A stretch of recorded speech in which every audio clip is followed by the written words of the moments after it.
From CGTN headquarters in Beijing, this is The Hub with Wang Guan. Hello and welcome to The Hub. I'm Wang Guan in Beijing. As China's 14th five-year plan draws to a close, the fourth plenary session of the 20th CPC Central Committee is underway here in Beijing from October the 20th through the 23rd. That is a landmark meeting that will set the tone for China's upcoming 15th five-year plan and the nation's next phase of modernization. From institutional reform to economic governance, from technological innovation to national security, this session is expected to chart the course, a new blueprint for advancing Chinese modernization and achieving high-quality development and a world of growing amid a world of growing uncertainty. So what is new signals that will be announced during this plenary, and what policy signals will they send about China's future, both domestically and in terms of its foreign policy? And how will the 15th five-year plan balance long-term strategy with short-term realities? To help us unpack all these questions, we're joined in Jakarta, Indonesia by Mr. Bert Hofman. He's the former director of China at the World Bank. In Beijing, China, we have Liu Zhiqin, a senior research fellow at the Chongyang Institute for Financial Studies at Renmin University. In our Beijing studio, we have Professor John Gong, professor of economics at the University of International Business and Economics, UIBE.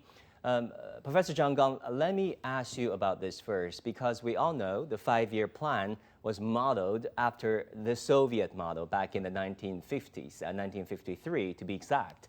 And then, of course, came the fall of the Soviet Union, and China still carried forward this five-year plan, although China, in the Chinese language, it went from a five-year 五年计划 to 五年规划, meaning more of a macro approach instead of a hands-on direction. I mean, why five-year plan? Well, why still five-year plans for China's socio-economic development? Well, first of all, thank you very much for having me. You're absolutely right, Wang Guan, that this practice has been can be traced back to the Soviet era. This is a practice that China has been sticking to all over these years. But I think there's quite a bit of a distinction here. In the old days, the five-year plan is really a plan to be sort of implemented down to the micro level. Today, we still use the word plan, but I think it's more of a set of setting a set of policy objectives. It's sort of a national development strategy vision, essentially. So this is not so much about, we're going to do this, we're going to do that, down to very micro levels. It's more about setting the objectives that what we have to do to achieve within this five-year period, and the set of policies that might be introduced to support that set of objectives. I think this is what this plan really means. So I think there's a bit of distinction here. And I think for a country to have a national development strategic plan is something that's fairly common, and it's very good for the country's long-run interests. I mean, every year, the White House announces its national security strategy, national foreign policy strategy. I mean, strategy is the word here. Perhaps we can consider going from five-year plan to five-year strategy in the English language. Right. Professor Liu Zhiqin, let me ask you about this. What do you think, I mean, in what terms has the current five-year strategies and five-year plans served China's socioeconomic and political development? I should say the five-year plan is one of the most important contributions that were left by the former Soviet Union. This is really a very good heritage for the developing countries. We know that 5 years is not too long and not too short. It's very good and acceptable for the government to make their plan for long-term and short-term, because every government, they should understand what the urgent needs they have to accomplish or to meet the demand of the people of the society. So this is the major task of the five-year plan. And secondly, we should know all the developing countries, they have limited resources and the technological the innovation in this field, that we make a 5 plan or 3-year plan in order to have very targeted the proposals and the plan for all the development. So that's why we see that a lot of achievement from by the Soviet Union in the first 5-year plan, because they lay out a very good foundation for agriculture. So this is what we have learned also sum up our experiences according to the practice. So in this way, China's five-year plan has made really very important contributions to the development. For instance, the first thing is that we have forecast. This is very, very important because we know that we should have all battles with good preparation. That means we do not have any battles without the preparation. That is very important for the purpose for the five-year plan. And secondly, the five-year plan can make a good preparation for all possible risks that are imposed by external uh, market or external environment. As we know, for all the government, they are facing two challenges, one from domestic, the other from external. Domestic is the demand, external is the uncertainty. All these five-year plan we have already made a very good efficiency that help China's development in the right time and in the right position. So this is a very important point that should be discussed. Yeah, Professor Liu, thanks for all these insights. Mr. and Director Hoffman, let me ask you, because the organization that you were heading, the World Bank, along with the IMF, used to have long-term outlooks on the global economy during the fall meeting in Washington, D.C. And I was very honored to have covered those meetings for years on end back then. But and now you have this spring meeting as well. Instead of one meeting, you have two meetings and multiple meetings, given the short-term policy shocks to national economies. So from a point of view of a former World Bank leader, how do you look at China's strategies with a long view in mind? So the World Bank still has long-term projections, just like the IMF. They go to about 5 years. Every now and then the World Bank gives 30 years outlook. But for individual countries, the World Bank used to help governments make development programs. And that included basically an outlook for 5 or 10 years, depending on the country, on to optimize development resources. That's no longer the case. So the World Bank has become more modest, in part because the world is more complex than these more static plans allow. And China, of course, is a very good example of that. China left its more planning orientation in the plan in the mid-2000s, when there was already a socialist market economy, and the plan with a lot of individual targets was no longer appropriate. But having a plan as a strategic plan, and for China, very important, having a plan as a coordination mechanism amongst the many actors inside China that have to respond to government guidance, I think remains very important. And for some countries, it would be a really good idea. Yeah, I mean, I want to compare notes and ask another question to Professor John Gong. How important is this type of consistency that the Chinese leadership, through administrations, through the decades, has been sending to the Chinese domestic economy and also to the global economy? Well, I think it's extremely important. I think some of the national development objectives are of a long-term in nature. And this is obviously going to be constrained by the political system in different countries. And fortunately in China, we have this political stability over the long run. So I think it guarantees the policy consistency and continuity to achieve these sort of long-term goals. I think it makes a huge difference. I mean, really, for things like green development, for example, it's a long-term vision. And take the United States as an example, right? Joe Biden has a green strategy, and all of a sudden Trump came in and said, "Look, we're going to Joe, baby Joe," and entirely throw out this the green agendas, transition to alternative energy, stuff like that. So I think this is a living, very or the National example. Science Foundation, or the public health authorities, or a VOA. Yeah, exactly. The National Heritage Foundation. Bobby, there's on several areas. In several areas, President Trump is doing a 180-degree turn. So this is a very good example of how a long-term political stability can help achieving these long-term objectives. And in China, we've been doing this for so many years. How important do you think, Professor John Gong, to course correct, to admit shortfalls and failures, and to adjust accordingly, to use the Chinese political,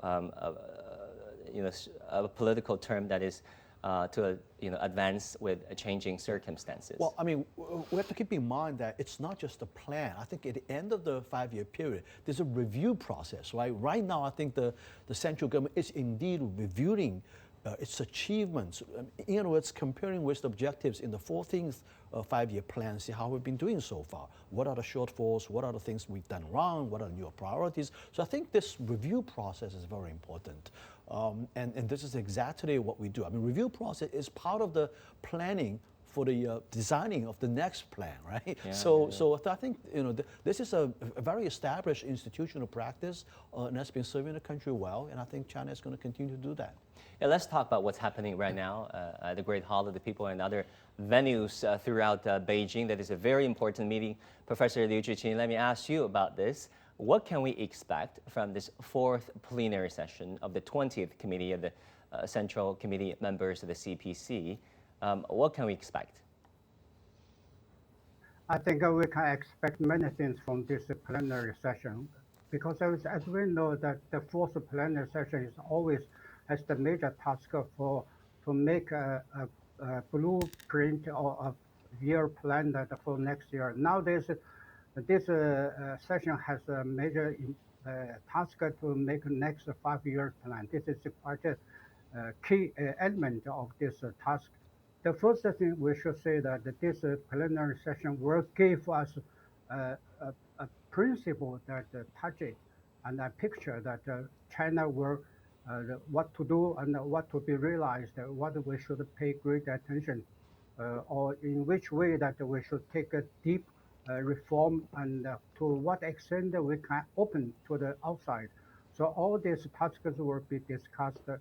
And secondly, it's quite important that we discuss all the hidden and previous the risk we are facing, because all these uncertainties and risk imposed from the external market are still a headwind for China. So this plenary session will tell us what to do, what should be done to prevent all the risks for all these kinds of the workers in China, for especially also in the financial section, that we will pay great effort to make any possible risk, because we know that the next 5-year financial power or financial effort will be focused to promote China's economy with a sustainable power.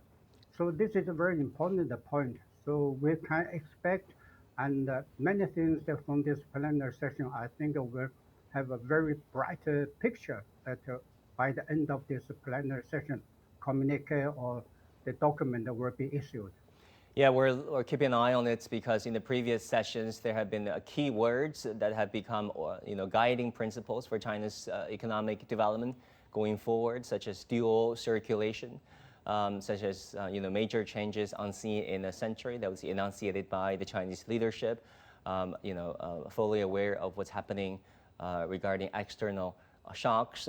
Director Hofman, in the past 5 years, what do you think are the bright spots or the highlights of the Chinese economy, and what are the areas that you think China perhaps should have done more of on the policy end? Well, if you look back the last 5 years, there haven't been easy years. There was COVID, there was increased trade tensions with the United States. And if you consider that, China has been doing relatively well. They've maintained a relatively high pace of growth, which is going to be around 5%. It was not a target in the 14th 5-year plan, but they came out quite reasonably well. I think they persisted quite well in pursuing what is called high quality growth, the overarching long-term goal of China's economy, by shifting more resources to innovation, by getting more productivity out of those innovations, and so that and also maintaining high competitiveness in manufacturing. On the downsides, there's issues of consumption, of domestic demand that is rather stubborn in getting up. Local government debt issues, local government finance issues in the aftermath of the property bust that still need to be resolved. And so some of those things I think I will see in the guidance for the government on the 15th 5-year plan that comes out of this plenum. Yeah, because the next plan is being drafted, and perhaps considered and deliberated upon as we speak, and that is happening against the geopolitical tensions, growing rivalry insisted by Washington on its partners, rivals alike.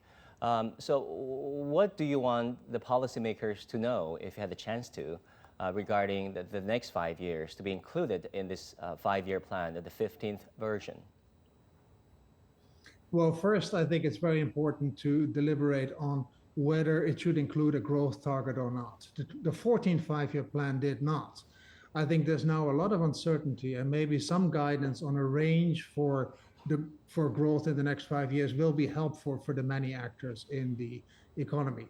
Second, concrete plans on how to solve local government debt, and that requires major fiscal reforms that I think would be very helpful to be communicated in the plenum, but then also in the 5-year plan. And third, and I would put that under the banner of common prosperity, dual circulation is fine, high quality, new productive forces is fine, but a common prosperity, I think, can be further improved. So concrete measures on how to achieve common prosperity, more balanced growth, how to get the countryside to catch up with cities are all very important objectives of the government, and the next 5 years are critical for that. Yeah, I mean, common prosperity versus get rich first versus catering to market sensitivity. That is a tough and delicate balance. Professor John Gong, regarding domestic consumption, that has been relatively speaking a weak link considering the size of the Chinese economy. What do you expect in this regard during the 15th 5-year plan making?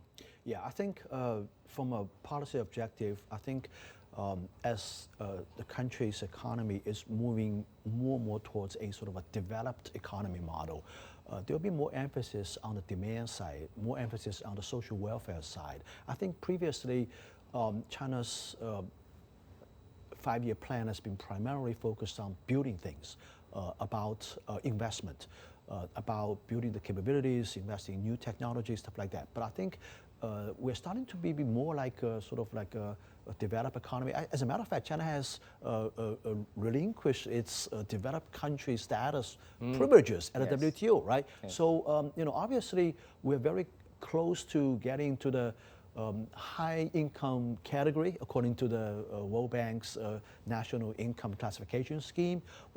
At the end of the day, we're becoming more like a developed country, and it's very difficult to generate the kind of high growth rates moving forward. And one of the defining characteristic of a developed country is that the government budgets is spending more money on supporting social welfare programs, providing public goods for consumption. I think I see a trend towards that. It would be more emphasis about these kind of public goods kind of things, especially against the backdrop of President Xi's very much emphasis on people-centered agenda, right? Especially, I think, towards sort of a lower strata of the society. So I think this is one area that probably the next 5-year plan is going to emphasize on. It's interesting you mentioned China relinquishing its developing country status that has generated quite a bit of international media. Bert, let me ask you about this. How are the international community, as far as you know, responding to China's latest announcement of relinquishing its status as a developing country? So first, to clarify, this is within the context of the World Trade Organization, where there are some benefits allowed for developing nations. China has now said we will no longer call upon that. It doesn't say that they give up the status, because they also see themselves as leaders in the developing world. Second, in the World Bank, there is the issue of being allowed to borrow from the World Bank. And the US is hammering on pushing China out, whereas China feels it's still developing, it still needs external resources and expertise for its development path, and they want to maintain their status as a borrower. So even though China's given up its right to call on developing country status, the international reaction has already been, if you want, more negative towards China in granting those concessions. Bert, you're the former director of the World Bank for China. So let me ask you this. China's economy grew by 5.2% in the first 3 quarters, reaching over 100 trillion yuan, but the pace slowed slightly to 4.8% in the third quarter. What does that tell us about the current state of the Chinese economy? Well, look, I think like most of the rest of the world, the policy uncertainty right now is at a peak, and therefore it's very hard for enterprises to choose investments at this particular point in time, because tomorrow the tariff landscape may be very different, or the technology landscape may be very different. So that's the first reaction to people, is holding back. You see the same thing in Europe, you see the same thing in the United States. The exception is AI. There's sort of an AI boom going on, but overall investments is quite weak. And that, of course, is reflected in growth numbers. I think for China, where investment overall is still quite high, I do believe they need to look at new engines of growth. Yes, development and new quality productive forces and technology, that's going to be an important driver. But the other drivers is undoubtedly going to be the services sector. If you look at countries at China's development level, growth and employment and jobs will come from services. And that would be, I think, one of the key focus of the next 5-year plan, to get the services sector up to speed, to be as productive, to be as fast growing as the manufacturing sector has been over the past 5 years. Yeah, points taken. Professor Liu, how do you rate the performance and the state of the Chinese economy? First 3 quarters, averaging 5.2% growth year on year. I think the 5.2% for the first 3 quarters are quite satisfied, because as we know, with the market expectation that the China first can fulfill its target as they promised, because Chinese government is the government that who can honor its promise. That this is the only one government, in my opinion. So I want to recite the very important the idea that imposed by the Chinese Asian, the greatest poet, Su Shi. He said 330 years before, who had the greatest successors, they must have extraordinary talents and also indomitable wills. I think that China has already enjoyed the 3 points. That means that China has extraordinary talent and talented people, and also very important thing that China has the indomitable will that to fulfill all the target that issued or stimulated by the government. This is the main reason that China has always pushed themselves and rely on themselves and coordinated with the global market, so in order to get a better result. Because our only purpose and solely holy purpose is that to make a better life for the people, for the society. So this is very important. That's why we see that the first 3 quarters, the performance of the economy is very positive. This is the major reason that because we have to fulfill this target in order to provide this, enough or sufficient products and goods for the people. This is the main reason, I think.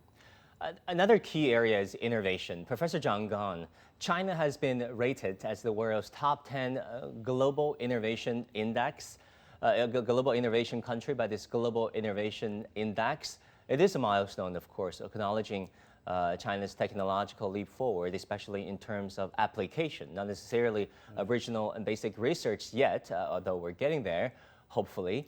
How do you look at the drivers underpinning China's, around 5% economic growth in the first quarters of the year? What do you think of it in terms of AI, semiconductors, grain growths, et cetera, et cetera? Well, we are in a high-tech race with the United States, so we're putting tons of resources into the rising emerging industries like AI, like robotics, these biotech, these things. So I worry less about the investment in these fields. I think across the different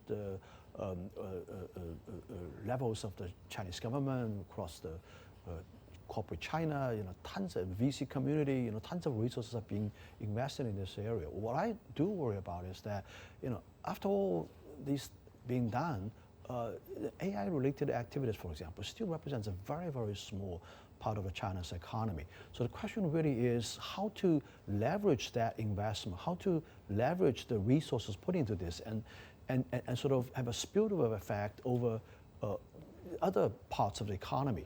After all, I would say 90% of the employment in China really have nothing to do with AI, right? And how can you, play that investment as sort of a locomotive for the national economy? How to pull the resource into other areas that have more relevance to people's lives? I think that's a challenge. You look at the Statistics Bureau's numbers, the investments in those sort of very fast developing areas is very good numbers. I mean, double-digit growth in these areas. But if you look at the overall investment level in China right now, it's still kind of weak at this point. So I think, how do you make that balance? How to have more of a spillover effect from these sort of more popular areas into other less popular but more relevant areas for people's lives? I think that's a challenge that we have to deal with. Bert, in terms of China's foreign policy or projection of its economic and political capital, what do you expect? Because some people say we're entering the era of duplicity, given the rivalry between Washington and Beijing. What are you looking out for when you, as we are, anticipating the 15th five-year plan? So, I mean, it's the key question for the rest of the world almost. Look, the United States will play a much lesser role in the years going forward for a lot of domestic political reasons, and that's not going to change. That's not just Trump. That is right now where the United States is. So the second economy in the world is China. Great benefit of the existing international system. So I believe that China should pay great attention on how to maintain as much as possible of that international system with the United States playing a lesser role. So it does mean that China could potentially step up, but also be very active in coordinating with the rest of the world, with ASEAN, with India, with Europe, to maintain as much as possible of an open international trading system. Do you expect the fracture between the global south and the global north to be strengthened and increased? I believe that the global south will, if you want, find more opportunities in China. But at the same time, Europe is still a very big market. Japan is still a very big market. Korea is a very active investor. Japan is a very active investor. So there won't be a sort of a dividing line between North and South, or if you want, between the West and the rest of the world. I cannot imagine that, and it would be very damaging. All right, with that, we come to the end of this edition of The Hub. Thank you so much, Mr. Bert Hofman, Professor Liu Zhiqin, and Professor John Gong for joining us. And that's it for this edition of The Hub. Thank you so much for tuning in. Our news coverage continues on CGTN. Bye and take care.